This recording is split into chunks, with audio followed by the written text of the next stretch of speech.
لك الحمد يا ربي، لك الحمد. لوس أنجلوس بتحرق، لوس أنجلوس. وإن شاء الله بعد يومين ولا 3 أيام سموة، وبعد 4 ولا 5 أيام واشنطن. هذا عقاب أرحم الراحمين يا بني صهيون.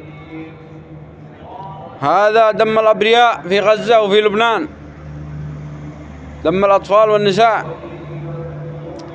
ريح صرصر عاتية، جت ريح ضربت شرارة صغيرة، جت ريح ضربتها، امتد الحريق على لوس أنجلوس كامل. لك الحمد يا الله، لك الحمد. وأخيرا إن شاء الله بإذن الله نتحرق زيت إسرائيل جنبها. والله خبر مفرح ومسعد لنا جميعا احنا العرب. طب هي السعودية تروح تبنيها تدعميها حق الحريق.